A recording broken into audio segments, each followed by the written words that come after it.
இந்த குட்டியை பார்க்க ராஜபாளையம் மாதிரி அங்கே இருக்குது. பணம் கொடுத்து வாங்கி வெளியே விட்டு அந்த குட்டி தான் உயிர் வாழ்கிறதுக்காக கிடைச்சதை சாப்பிட்டு கிடைச்ச தண்ணியை குடித்து கல்லுக்குடி பக்கத்தில் நான் ரெஸ்கியூ பண்ணியிருக்கேங்க 2 டேஸ்க்கு முன்னாடி. எனக்கு வீடியோ அவங்க கேட்டேன் அனுப்பலை, வெறும் ஃபோட்டோ தான் கொடுத்தாங்க. என்னால் பெருசாக ஜட்ஜ் பண்ண முடியல. ஃபோட்டோனால நான் என்ன டைனாசிஸ்ன்னு என்னால் கணிக்க முடியாதுங்க. நான் டைரெக்டாக ஷெல்டருக்கு அனுப்பிட்டேன். ஏன்னா அதான் கல்லுப்பட்டிலேருந்து பக்கங்க. இன்றைக்கி நான் ஷெல்டர் போனேங்க. அங்கே இருக்க ஷெல்டருக்கு அண்ணே சொன்னார் ஏதோ பிரச்சனைப்பா சாப்பிட மாட்டேங்குது அப்படின்னு. போய் பார்த்தோன்னே மனசு ஒடிஞ்சிருச்சுங்க. ஏன்னா அப்படி ஒடிஞ்சு போய் படுத்து கிடந்தா.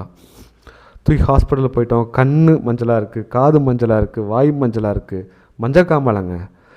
கிடச்ச தண்ணியை குடித்து இங்கெல்லாம் பசங்களுக்கு சரக்கடிச்சு மஞ்சக்காமலை வருங்க. அது கொழுப்பு திமிரு. ஆனால் இது அப்படி இல்லை. இது தன்னுடைய உயிர் வாழ்கிறதுக்காண்டி குடித்த தண்ணினால் வந்த பிரச்சனைங்க. எப்படி காப்பாற்ற போகிறேன்னு தெரியல. அந்தளவுக்கு ரொம்ப வீக்காக இருக்கா எல்லாமே.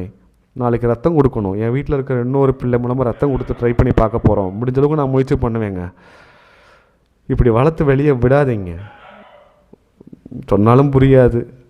நான் நாய்கிட்ட கூட பேசிடுறேங்க, மனுஷன்கிட்ட பேச முடியல. ஆனால் மனுஷன் அதை விட கேவலமான உயிரினமாக போயிட்டாங்க இந்த பூமியில்.